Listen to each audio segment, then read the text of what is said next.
I'm Tim Hooper. And I'm Mike Gandolfo. And this is The Trust Factor, where high touch plus high tech multiplied by high trust equals the real estate professional's formula for success. All right. Hello, everybody. Mike Gandolfo here, joined by always by the just phenomenal, magnificent Tim Hooper. Oh, my gosh. And this is our first show of 2026. Happy New Year, guys. Happy New Year. Hope everyone had a great show. We are 3 days away from my son's birthday. So it's weird because this will be his first birthday celebrating away from us, right? So he's probably he's closer to you than I guess he is to us. Wow. So, talk about life stages and exciting times, man. That's awesome. I guess so. Yeah. So, Tim, introduce our topic today. Yeah, man. So talk about, here we are in January, right? We just exited the holidays. I like what Peter Drucker says in business. He said, unless you evaluate things, you're not going to improve them. And so this is more of not so much holiday, but it kind of works exiting the holidays to think about the gifts and the experiences and just the heart behind why and what we do for our clients. And Mike, in this industry, I think you'll agree with me. There's a lot of whining and dining, if you will. But when it comes to our home buyers, our sellers, I see a lot of whining and dining when it comes to referral partners and like our really high end clients. But when it comes to our home buyers and our sellers, like I've seen great closing gifts and I've seen a lack. Maybe sometimes depending on property value, as a real estate agent, we decide what that is going to be. But I think sometimes giving can be incongruent with who we're trying to be as humans and the trust we're trying to build as humans. So I do a whole training around the holidays on what I call experiential marketing. And but it really is supposed to tee up the whole year, because I think experiences and marketing through experiences is powerful. But it's kind of like the episode on empathy we did, empathy as a service. The more altruistic you are, the more just in it to give you are, the better the experience will result in. But I know people who build the experience who are really intentional with the experience. And I know some people they're really just the experience. And so this is not this is the way to do it, but I do want to just have a discussion about experiential marketing. All right. So I do have a story to share in just a little bit, but what happens for you when you hear experiential marketing? Do you even believe the two go together? Should we look at it as a marketing thing? Because here we are talking about high trust, right? Sure. And as soon as I find out that, you manipulated the algorithm and you went to ChatGPT and said, do all the research on this person to give me the best Etsy gift. Like, is that high trust anymore, Mike? Like, I think it does show a high level of care, right? This is going to be a very interesting topic, because this is where us coming from the realtor perspective is definitely different, because we're on the receiving side of the title guys and the lending guys loving on us, right? Because the realtor is is pretty much the first drop in the bucket, I guess, that starts this whole ripple effect of deals that happen. Like, we bring a client in, and so we get loved on by the home warranty guy. We get loved on by not by the appraiser, but sometimes by the home inspector. We get loved on by the title people and the lender, and which is all well and good, because most real estate agents are broke and they need as much love as they possibly can get. So, from our perspective and just seeing how this happens, because, and I think this whole conversation could actually change maybe some methodology. Maybe the way to do this is really, if you're the lender or the title person, how do you help the agent love on the client? Because it's really not the agent who's the first drop in the bucket, it's the client. And how we can make sure that the experience for the client is just even better than ever before, right? Like you mentioned some things here that I'm actually that I take a totally different approach on. I do not want my clients or my agents taking a gift to closing ever. And the reason why is because when you do that, you're basically saying, okay, relationship over. Here it is. Wow. I want, oh, by the way, here's another thing you got to move in the middle of all this stuff that you're moving. And we actually make sure like there's this whole year of follow-up that needs to happen after the closing, because in that year of follow-up, they're talking about their new house. They're talking about their real estate experience. My realtor did this. You've got the data will show that, and I wish I had the study in front of me. Maybe I can find it while you're talking. The data will show the number of people who can't even remember their agent's name a year later is astounding. Yeah. Versus if you're there step by step, if I'm meeting with them 3 months later, knowing that they're going to show me all the things they've done and what they want to do, and it's a great opportunity for me to connect them with my contractors, and it's also a great opportunity for us to have conversations about, hey, have you gotten a will? Have you done all this other stuff? Like just show that we're pouring value into them when there's not a commission check on the line, because that's where the high trust comes in, and then now it's like, oh, you need to talk to this person. You need to talk to this person. We were at a party talking about our new house, and so was saying that they were thinking about getting ready to move or put their house on the market. Is that somebody you want to be introduced to? Yes, please introduce me to that person and connect me with me on a three-way on a text message. You know, that's the best. So, Dude, I love that. So really, you just described, number one. Let's go back to what the sales fundamental is here. You just described what was called a system and a process. So you know that as a trusted advisor, you're already meeting with them 3 months down the road. You already have that baked into your process. So at closing, you're not sitting there going, "Oh boy, what can I give them that will help them remember me?" You already like, no, like I'm in their life. I'm going to be in their life. So again, here's not is not a knock against a closing day gift. If you have a closing day, here's where I want to go though. So I love you just laid the groundwork for what high trust looks like. High trust is saying, I understand your pain points. I understand that you're trying, as a title company or a home warranty company or a mortgage company.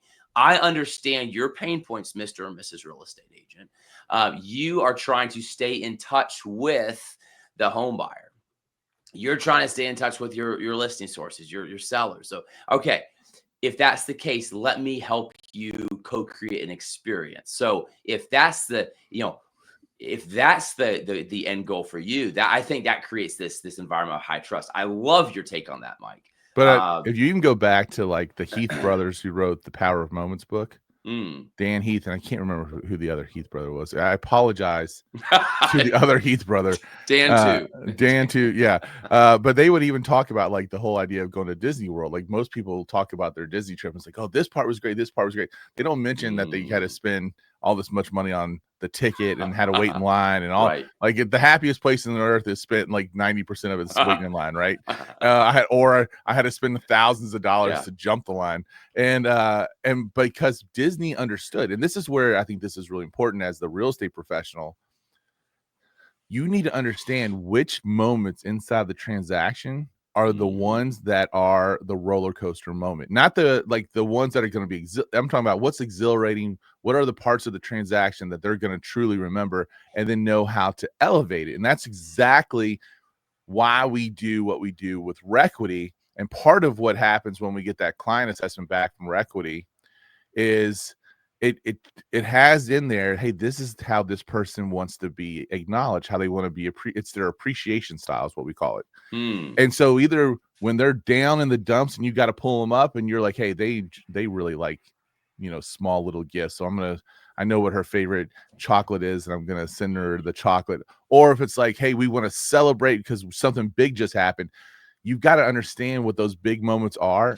and then how to make them even bigger, because that is where the experience comes in. Is like, you could do all this other systematic stuff that really doesn't fit in the transaction, but when man, we just got under contract. We're going to celebrate that like no other. I don't ever want you to forget what it was like to get under contract.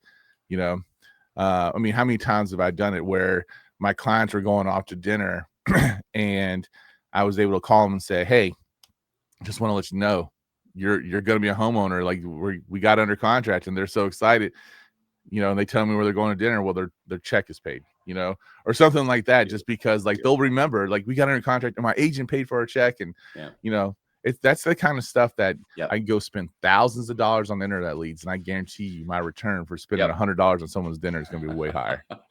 You know, Mike, I love that. I love that. And I think that the best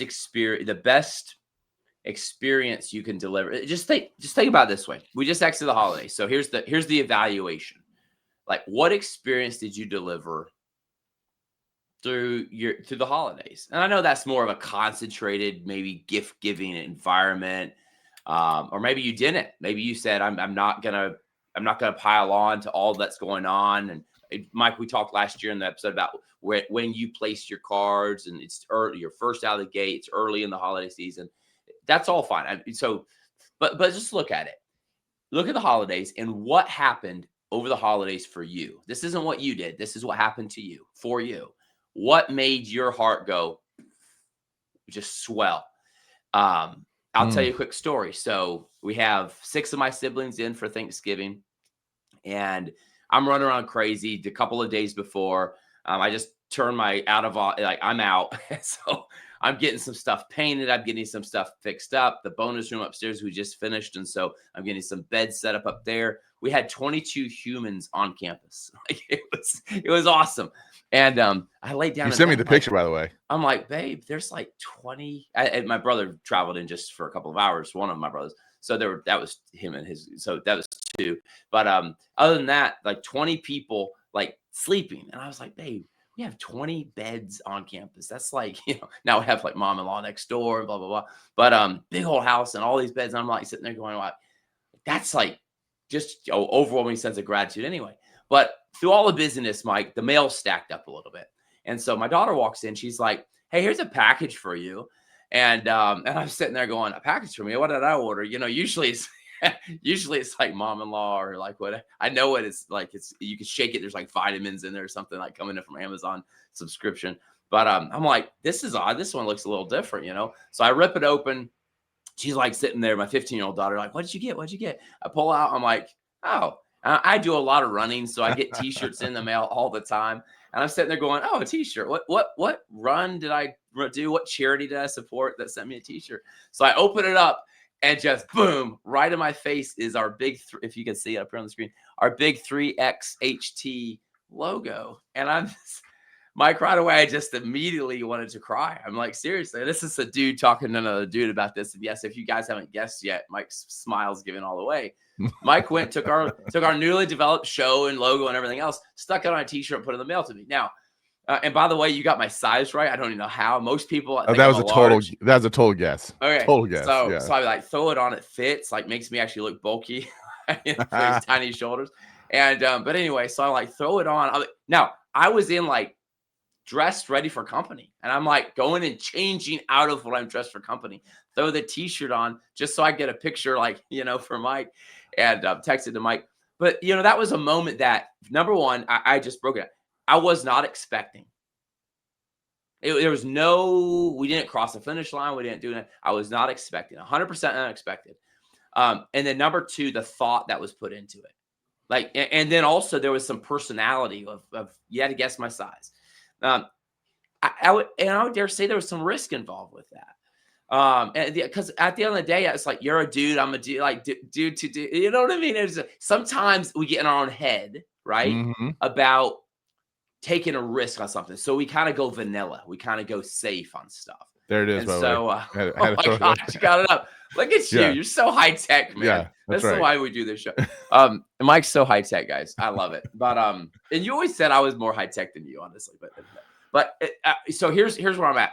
Like that. Ask yourself, when have those experiences happened for you? And then, like, could you lean into the joy of that? You might be, I'm just not that kind of planner. I'm not that kind of gift giver. I just feel like the trust that goes up, and you said it earlier, Mike, is because like somebody care. Like that took a lot of care. It took a lot of care. But it also backs up when we do our pre-show talk. Usually you're asking me, you're checking in, how are you doing? How's your week? So it just kind of backs up who you are. So this is not a challenge to go be something you're not, but in our marketing, can we deliver experiences? So now let's just go back to marketing. Letters in the mail, things we do, little tchotchkes we send, little touches that say, don't forget me. How do we flip that on its head to create instead experiences for the other person that have nothing to do with you? Like, don't forget me, here's who I am. It's, I thought about you. So that's when we really look at experiential marketing. Mm-hmm. It's creating an environment of high trust, but then how do you take high touch and high tech together to say, I thought about you? So let's, for the next 5 minutes, kind of unpack that a little bit and like some of the ways that are at our disposal today to mix a high touch moment that here's something very personal to you, but also mix high tech in with it. From our standpoint, I'm gonna get real pragmatic then, if that's okay. Yeah, absolutely. Like, we just got done December. So in December, one of the things we do, every single person who had a holiday season in their first their first holiday season in a house that we helped them buy, they're all getting an ornament. They're all getting a personalized ornament that's that's going to elevate that moment. We did the t-shirt thing, just FYI for people. You can do one-off t-shirts on Amazon. And I agree with you, Tim. Like, I've got a couple of those t-shirts myself. Like, they fit unbelievably well. Like, they do. They like, it's one of the best t-shirts. And you can do these one-off t-shirts and they're really not that expensive. And then here's the other one that I really also enjoy, because we all want to try to, I know we want to systemize this stuff as much as possible. And I want to have the stack of whatever I can give away but when I can personalize the gift, it makes it that much better. Get on Yeti's mailing list, because they do free customization several times a year. And when that hits something, and I can send someone a $25 Yeti cup that is personalized to them, like one of the people that's in our world, like he's really into, he's our age, okay, and I'll always say there's nothing more screwed up than the playlist of a white man in his late 40s, right? I've got everything from Frank Sinatra to NWA. And this guy is. Did you real quick? Did you get your Spotify like end of the year wraps yet? I'm an Apple Music person. Oh, okay. But, we did that. Fair yes. enough. And I've got like all these Italian songs and rap all mixed into one, right? So, and so, this particular guy, you'd look at him, but you'd never guess he loves hip hop. And so, like, I did this like hip hop design with his initials in there, because we call him Little CC because of his, like, that's his like rap name, and just made him this really cool water bottle, That's and awesome. it's like you feel, and by the way, you can use, this is where the high tech comes in, because I can put in there, hey, make a cool little logo, one color, and I can throw that into to Gemini or Chat or whatever else, and it's going to come up with this really cool design that I can just put on this water bottle. I know when Yeti's doing the free customization and send it out. I mean, so I think I gave you one of our customized Yeti coffee mugs, right? Oh yeah. I'm realizing I've given you all these things, Tim. No, I'm just joking. I know. No, right? But along those lines, because we talk about being a go-giver and just wanting to give. The other thing that I find really interesting, and I don't know if this fits this topic or not, but I kind of challenge my agents to stop going to networking events, because when you go to networking events, everyone there is looking to take. Go volunteer and be around people who are looking to give. Wow. And let them work alongside of you and see how you work and develop a unique relationship centered around a cause that you guys are both passionate about, and just see if you get more. And of course, it's never the goal to get a return off a volunteering event, but because your goal is to volunteer. But there could be a nice little side benefit of developing some genuine, authentic business from that you probably weren't going to get when the goal was to go to a networking event and get, pick up clients. Mike, I love that you say that. Some of my best business partners, I went and ran a marathon for their charity. Another business partner, I walked in Alzheimer's. I took all my kids. Another was the MAD, Mothers Against Drunk Drivers. We did something for them. And every one of those relationships, when I look at it, those are just, I'm a runner, and my kids love running now, but we walk as a family. So those were with life phases. And again, for me, I think time is the greatest gift of all. And so for me, it's like, that's something we can go do as a family, or that's something I can go do because I'm already in a marathon schedule, and I can do that marathon so for me, it's also, how do I go put my time into something? So I love that you just said, find out some of your partners who have an alignment on a charity or an alignment on doing something, like doing a build out in the park along with Habitat or something, or not in the park, but like setting up one of those play places, like with a local charity, or doing a build with Habitat.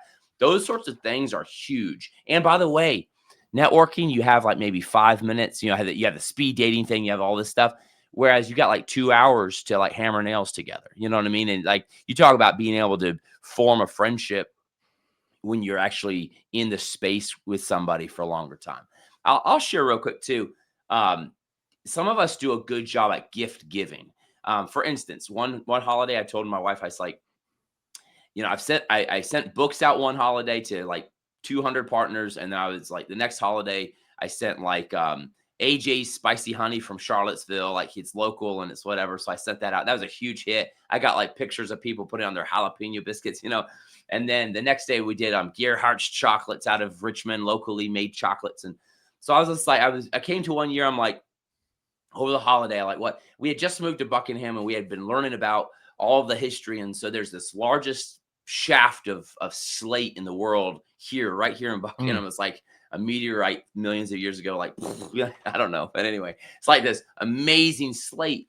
Our house we bought, it's an old historic home. It has the original slate, 85-year-old slate, Buckingham slate. And Thomas Jefferson spec'd this slate on UVA. All the original buildings of UVA have Buckingham slate. The Smithsonian, Buckingham slate. All around the world, they've shipped it, exported to Italy. Places in Italy have Buckingham slate. And so we're learning this, and we've been up to the mine, and we've look. Now they don't make as many shingles because the shingles are just they're not spec'd as much anymore, unless it's like a replacement. So they make a lot of gravel. They make a lot of like ornate or ornamental things. And so big slabs of slate that people want to have for like a coffee table or something. But anyway, so I was like, babe, we had remodeled the little house next door for Nana. And we had all these slate pieces stacked up. And they're really nice. Like, they're just beautiful pieces of slate. And so I was like, I'm going to take a piece of slate. We're going to clean them up. And I'm going to send these, like 200 of these out. It was the worst thought, because the postage and the trying to get the box, we ordered like custom boxes, but I was like all in, like, this is a piece. But I was like, every one of my partners, and I was focused on the settlement companies, the real estate attorneys. I'm like, every one of my partners, like, they hung their shingle out. So back in the day, like out west, you hang your shingle out when you went into business, but they hung their shingle out to help put shingles over people's heads. So I was like, how do I tell that story? So my daughter and I went up to UVA campus. She holds my camera. I take a piece of slate, and I just did like a 3-minute video thanking them for hanging their shingle, talking about Thomas Jefferson, specking the stuff, whatever. We took that video, put it on YouTube, and we went to Amazon, got a little 2-inch sticker, and put a QR code to that video on every one of those slate pieces. And that video was watched exactly as many slate pieces as went out. It was just a private link, it was just I think I might have marked it public after like the holiday season. But I have people, I go into their office, there's their slate. And I told them, I said, you could use this as a menu at home on the counter. You could use this like on your office, put your one word for the year. I have one up here. Every year I change out like a bunch of like affirmations on it. So, but anyway, I go in people's offices now, Mike, and it's like, there's the piece of slate, or they'll talk about the piece of slate. One guy was like, my slate came in broken. I was like, well, I'll deliver you another one. So just the story. I mean, it was a bomb of trying to get the USPS to do all this and dropping all these big old, I mean, you'd get 10 of these and you could barely carry them. They're too heavy. But at the end of the day, it made such a big impact, but it was mixing something really high local, high fun with that QR code.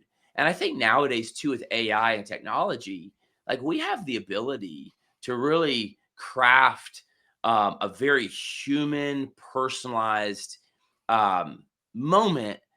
Again, so long as the trust environment is there, and so long as it's not about look at me, it's about I thought about you. I think you're okay to go experiment and go try some things that are new, that are tech driven. So I might end with one little practical idea there. But what resonated? I mean, I'm talking about partners and doing something that lasted, but it's things on their shelf, things they, and it was a piece of history, right? So what resonated for you, Mike? Where's your mind going?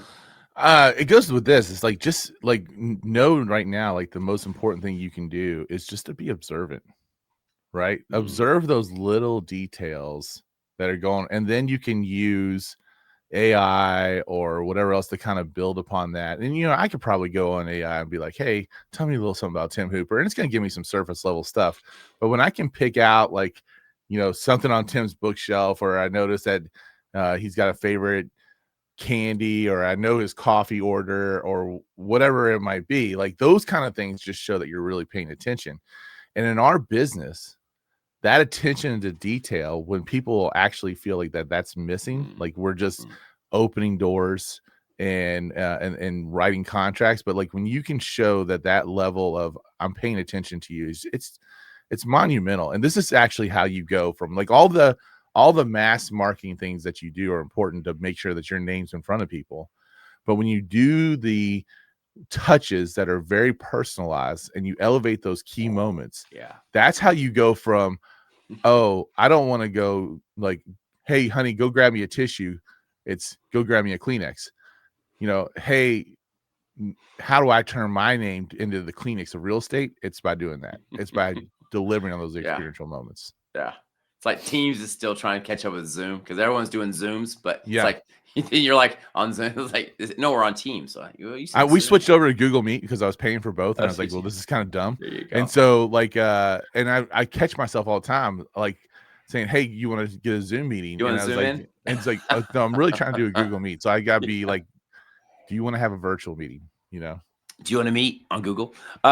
So real quick, you said coffee order. I got a shout out to my buddy Ashby. So Ashby's down in Georgia. He's going through law school. Dad of a 2-year-old, just a great guy. He's one of our leaders down there, sales leaders. And I've coached with Ashby. He brings me down to speak for some of his large agents. And every time I land, it's usually cobbling a flight to get down there, whatever. When I get in his car, he picks me up. He's always picks me up. He takes me to where I need to go because he wants to spend the time and have the FaceTime, whatever. And so he chauffeurs me around every time he picks me up. Boom, there's my coffee. It's like, you like it black, right? Like, just talk about hospitality. And it just always warms my heart. I'm like, dude, you're so thoughtful. Like, and I don't expect that. Like, that's the thing. Maybe my expectations are too low. I get wowed too easy. And some of your clients might have high expectations, low expectations. So again, how do you bring a wow experience? Here's one little hack tech-wise. Suno. If you've not checked out Suno, Suno, just go check it out, guys. It's $10 a month. And I'm telling you, the experiences you can deliver through song. Like, we've been enjoying music, I think, since the inception of time. Music has been made.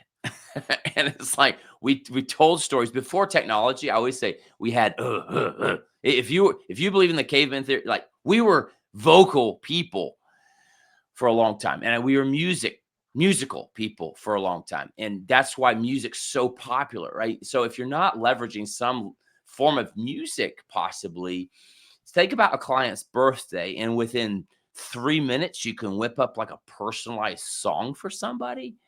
I mean, that's pretty epic in my opinion. So just look at some of the ways AI has brought technology to our fingertips in a personal way. I don't like anything having to do with manipulation. I don't like anything having to do with like, flattery. So if you want to steer clear of flattery, manipulation, just don't think about yourself. Notice, Mike said it, notice, be more aware than ever before. Say, I care about you. I thought about you. But man, I'm telling you, I put together, and you know a little bit of this, my story with my dad, but I put together a little birthday song for my dad. And my dad and I are estranged. I've worked on the relationship a little bit. There's a lot of hope there, but also no expectation. And so for his birthday, I was like, just went into AI and just talked about all of his good qualities. And then I said, put a little song together. And then he's like very classical guy. So I'm like, put it to like Mana Malancha from like, like To Dream the Impossible Dream classical, and prompted Suno. And it came up with this because he was with the 101st Airborne and veteran and he's a poet. And it came with this beautiful eagle on the background. And then all these words. And I did it, sitting at a bar before getting on a flight. And I just did it right there, blah, blah, blah, blah, blah. Threw it in, texted over to him. As I'm getting on the flight, I just get this text back. He said, it brought a tear to my eye. And I'm sitting there going, Mike, like, come on. I'm not going to cry, but it's like, come on. That's AI at my fingertips, 3 minutes to deliver a personalized moment that had everything about my dad in a song to his favorite type of style of music. So, that's high tech, high touch, in my opinion. But it was coming from an environment of, I wanted, just high trust as well. So right, I'm trying this thing out. So while you were talking and doing all of that stuff, I was listening. I just want to make sure that I'm very clear on that. But today, the day that we're recording today, is my wife's birthday. So I'm like putting this together, put a little thing in there. I said, today's my wife's birthday. She's 49. We've been together since 1995, our senior year in high school. We have 2 kids, and this is her first birthday with both of our kids off at college. She loves Louis Armstrong's "What a Wonderful World." So now I'll tell you what, I don't know if she'll kill me or not. Should we post the song? Like, we should make the song. I think you know what? Okay. She's in real estate. She'll be okay. We'll post the song on our Substack. Okay. So if you in the left-hand corner, if you're watching on video, you got to point the other way, Tim. Okay. Yeah. You did the same thing with the 3XT earlier, but I wasn't going to say anything. Okay. I'm mirrored on my side, I guess. Yeah. So, we want to get people, like, we're going to start dropping some more wisdom in the Substack here. We're going to give you some more tools and some more things. So the QR code goes to our Substack. So we'll put the song in Substack so that you can hear what it came up with. I love it. All right. I love it. Cool. Mike, when's your birthday? December 18th. Dude. And then how now do you want to get my social security number so everybody can open their credit cards, or what? Like, older or younger than your wife? Well, she is 12 days older. Okay. And I cannot wait until next year when I'm a guy in my 40s married to a woman in her 50s. It'll be fantastic. For 12 days, she will understand that she's in her 50s and I'm in my 40s.